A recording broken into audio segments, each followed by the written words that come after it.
Hi ಎಲ್ರಿಗೂ ನಮಸ್ಕಾರ. Welcome back to my channel. ನಾನು ಎಷ್ಟಲ್ಲಿ ಕೈಮಾ ಉಂಡೆ ಸಾರು ಮಾಡೋಕೆ ಹೋದ್ರು ಸರಿಯಾಗಿ ಬರ್ತಾ ಇರಲಿಲ್ಲ. ಅಮ್ಮ ಮನೆಗೆ ಬಂದಿದ್ರು ಅಂತ ಅವ್ರ ಹತ್ರನೇ ಮಾಡಿಸಿದ್ದೀನಿ. ತುಂಬಾನೇ ಚೆನ್ನಾಗಿತ್ತು ಟೇಸ್ಟ್ ಮಾತ್ರ. ಹೇಗೆ ಮಾಡೋದು ಅಂತ ನೋಡ್ಕೊಂಬರೋಣ. ತುಂಬ ಕ್ವಿಕ್ಕಾಗಿ ಈಸಿಯಾಗಿ ಮಾಡಿ ತೋರಿಸಿದ್ದಾರೆ ಅಮ್ಮ.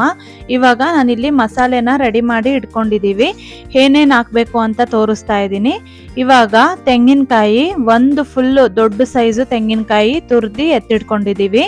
ಹಾಗೆ ಒಂದು ಈರುಳ್ಳಿ, ಒಂದು ದೊಡ್ಡ ಸೈಜ್ ಈರುಳ್ಳಿ ಫ್ರೈ ಮಾಡಿ ಇಟ್ಕೊಂಡಿದ್ದೀನಿ.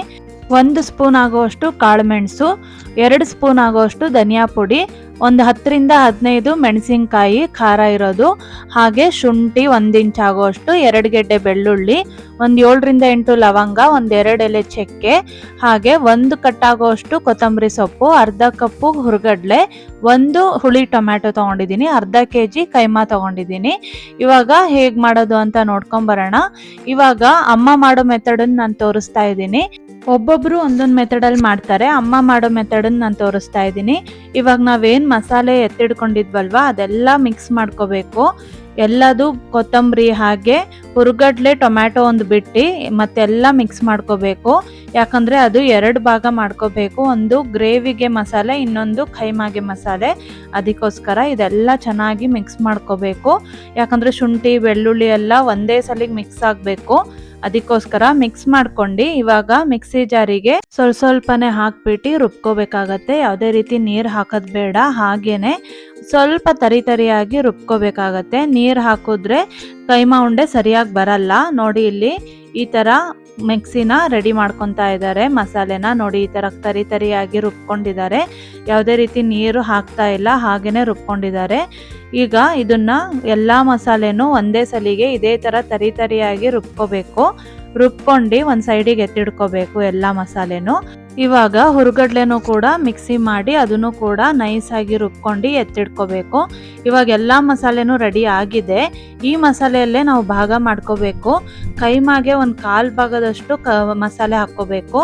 ಹಾಗೆ ಗ್ರೇವಿಗೆ ಸಪ್ರೇಟಾಗಿ ಒಂದು 3/4 ಭಾಗದಷ್ಟು ಎತ್ತಿಡ್ಕೊತಾ ಇದ್ದೀನಿ. ನೋಡಿ ಇಷ್ಟು ಸಾಕಾಗತ್ತೆ. ಕೈಮಾಗೆ ಇಷ್ಟು ಗ್ರೇವಿಗೆ ಬೇಕಾಗತ್ತೆ. ಇವಾಗ ಕೈಮಾ ಹಾಕ್ಕೊಂಡು ಅದಕ್ಕೆ ಮಿಕ್ಸ್ ಮಾಡ್ಕೋಬೇಕಾಗತ್ತೆ. ಕೈಮಾದಲ್ಲಿರೋ ನೀರೆಲ್ಲ ಹೋಗಿದೆ. ಇವಾಗ ಈ ಟೈಮಲ್ಲಿ ಅರಿಶಿನ ಮತ್ತು ಉಪ್ಪನ್ನು ಸೇರಿಸ್ಬೇಕಾಗತ್ತೆ. ಹಾಗೆ ನಾವು ಧನಿಯಾ ಪುಡಿ ಆಲ್ರೆಡಿ ನಾವು ಮಸಾಲೆಗೆ ಹಾಕ್ಕೊಂಡಿದ್ದೀವಿ. ಅದಕ್ಕೋಸ್ಕರ ಅರಿಶಿನ ಉಪ್ಪನ್ನು ಸೇರಿಸ್ಬಿಟ್ಟು ಇದನ್ನು ಮಸಾಲೆಗೆ ಮಿಕ್ಸ್ ಮಾಡ್ಕೋಬೇಕು. ಹಾಗೆ ಹುರ್ಗಡ್ಲೆ ಪುಡಿನೂ ನಾವು ಮಾಡ್ಕೊಂಡಿದ್ವಲ್ವ ಅದು ಫುಲ್ಲು ಸೇರಿಸ್ಬೇಕಾಗತ್ತೆ. ಅಮ್ಮ ಅರ್ಧ ಎತ್ತಿಟ್ಕೊಂಡಿದ್ದಾರೆ. ಮಿಕ್ಸಿ ಆದಮೇಲೆ ರುಬ್ಬಾದ್ಮೇಲೆ ಮತ್ತೆ ಹಾಕ್ಕೊತಾರೆ ಅದನ್ನು. ಇವಾಗ ಮಸಾಲೆ ಜೊತೆಗೆ ಕೈಮಾನ ಚೆನ್ನಾಗಿ ಕಲಿಸ್ಕೋಬೇಕು. ಕಲಿಸ್ಕೊಂಡು ನಾವು ಒಂದು ರೌಂಡು ರುಬ್ಕೋಬೇಕಷ್ಟೇ. 1 ರೌಂಡ್ ರುಬ್ಕೊಂಡ್ರೆ ಸಾಕಾಗತ್ತೆ. ತುಂಬ ರುಬ್ಬೋದು ಬೇಡ. ತುಂಬ ರುಬ್ಬಿಟ್ರೆ ಚೆನ್ನಾಗಿ ಬರಲ್ಲ. ಜಸ್ಟು 2 ರೌಂಡ್ ರುಬ್ಕೊಂಡ್ರೆ ಸಾಕು. ನೋಡಿ ಈ ಕನ್ಸಿಸ್ಟೆನ್ಸಿಗೆ ಬಂದರೆ ಸಾಕು. ತುಂಬ ಚೆನ್ನಾಗಿ ಬರುತ್ತೆ. ನೋಡಿ ಇವಾಗ ರೆಡಿ ಆಗಿದೆ ಕೈಮಾ ಮಸಾಲ. ಅದನ್ನು ಫುಲ್ಲು ರೆಡಿ ಮಾಡ್ಕೊಂಡಿದ್ದಾರೆ.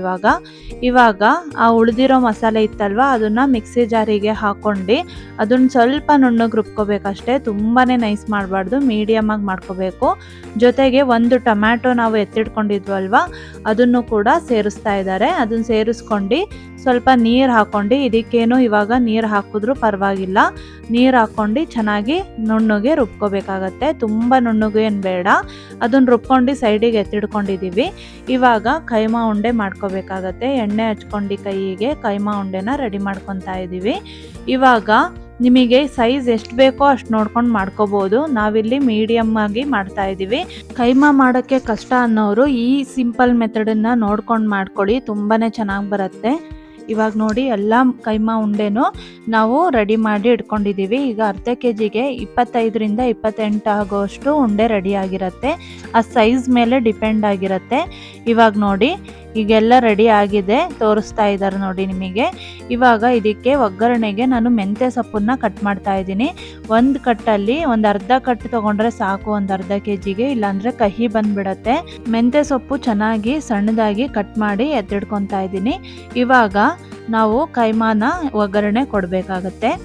ಈ ಥರ ದಪ್ಪ ತಳ ಇರೋ ಸಿಲ್ವರ್ ಪಾತ್ರೆನ ಯೂಸ್ ಮಾಡಿ, ಅವಾಗ ಚೆನ್ನಾಗಿ ಬರುತ್ತೆ. ಯಾವುದೇ ರೀತಿ ಸೀದೋಗಲ್ಲ. ಈ ಥರ ಎಣ್ಣೆ ಅಮ್ಮ ಹಾಕ್ಕೊಂಡಿದ್ದಾರೆ. ಒಂದು ಅರ್ಧ ಕಪ್ ಆಗೋಷ್ಟು ಎಣ್ಣೆ ಹಾಕ್ಕೊಂಡು ಅದಕ್ಕೆ ಕೈಮಾ ಕಟ್ಟಿಟ್ಟಿದ್ವಲ್ವ ಉಂಡೆಗಳು ಅದನ್ನು ಎಣ್ಣೆಯಲ್ಲಿ ಫ್ರೈ ಮಾಡೋಕ್ಕೆ ಹಾಕ್ತಾ ಇದ್ದಾರೆ.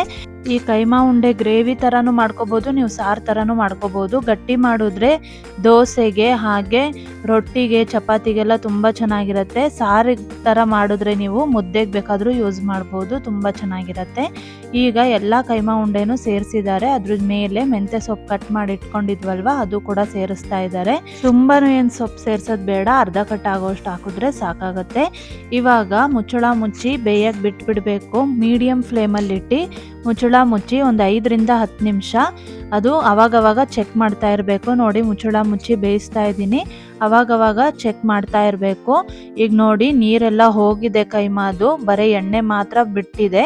ಈ ಟೈಮಲ್ಲಿ ನಾವು ಮಸಾಲೆ ಏನು ರುಬ್ಕೊಂಡಿರ್ತೀವಲ್ವ ಅದನ್ನು ಸೇರಿಸ್ಬೇಕಾಗತ್ತೆ. ಇವಾಗ ಆ ಮಸಾಲೆಗೆ ಇನ್ನೊಂದು ಸ್ವಲ್ಪ ನೀರು ಹಾಕ್ಕೊಂಡು ಅದನ್ನು ಕೂಡ ಸೇರಿಸ್ತಾ ಇದ್ದೀವಿ.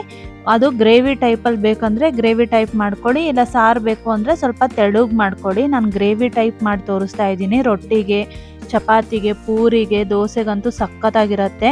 ಹಾಗೆ ರುಚಿಗೆ ತಕ್ಕಷ್ಟು ಉಪ್ಪು, ಹಾಗೆ ಸ್ವಲ್ಪ ಅರಿಶಿನ ಹಾಕ್ಕೊಂಡಿದ್ದೀವಿ. ಇವಾಗ ಇದೆಲ್ಲ ಮಿಕ್ಸ್ ಮಾಡ್ಕೊಂಡು ಮಸಾಲೆ ಉಪ್ಪೆಲ್ಲ ಮಿಕ್ಸ್ ಮಾಡ್ಕೊಂಡು ಮತ್ತೆ ಮುಚ್ಚಳ ಮುಚ್ಚಿ ಒಂದು ಅರ್ಧ ಬೇಯಕ್ಕೆ ಇಡ್ತಾ ಇದ್ದೀವಿ. ಅರ್ಧ ಭಾಗ ಬೆಂದಾದ್ಮೇಲೆ ನಾವಿಲ್ಲಿ ದಪ್ಪ ಮೆಣಸಿನ್ಕಾಯಿನ ಹಾಕೊತಾ ಇದ್ದೀವಿ. ನೀವು ಖಾರದ ದಪ್ಪ ಮೆಣಸಿನ್ಕಾಯಿ ಸಿಗತ್ತೆ, ಅದು ಕೂಡ ಹಾಕೋಬೋದು ನಾಟಿ, ಇಲ್ಲ ಈ ಥರ ಫಾರಮ್ ಕೂಡ ಹಾಕೋಬೋದು. ಒಂದು ಕ್ಯಾಪ್ಸಿಕಮು ದೊಡ್ಡ ಸೈಜು ಅದನ್ನು ಕಟ್ ಮಾಡಿ ಸೇರಿಸ್ತಾ ಇದ್ದೀನಿ. ಇದನ್ನು ಅಷ್ಟೇ ಒಂದು ಅರ್ಧ ಭಾಗ ಬೆಂದಿದೆ. ಇವಾಗ ಚೆನ್ನಾಗಿ ಎಣ್ಣೆ ಬಿಡೋ ತನಕ ಬೇಯಿಸ್ಬೇಕು. ಮತ್ತೆ ಮುಚ್ಚಳ ಮುಚ್ಚಿ 5 ನಿಮಿಷ ಬಿಟ್ಟು ನೋಡಿದ್ರೆ ನೋಡಿ ಎಣ್ಣೆ ಎಲ್ಲ ಚೆನ್ನಾಗಿ ಮೇಲೆ ಬಂದಿದೆ. ಕೈಮಾ ಉಂಡೆ ಸಾರು ಗ್ರೇವಿ ರೆಡಿ ಆಗಿದೆ.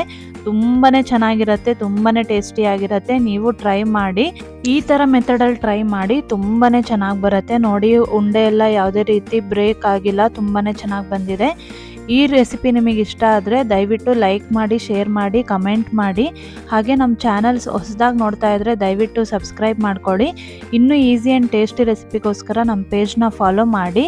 ಮತ್ತೆ ನಾನು ನಿಮಗೆ ಮುಂದಿನ ವಿಡಿಯೋಗಳೊಂದಿಗೆ ಸಿಗ್ತೀನಿ. ಅಲ್ಲಿವರೆಗೂ ಎಲ್ರಿಗೂ ಧನ್ಯವಾದಗಳು.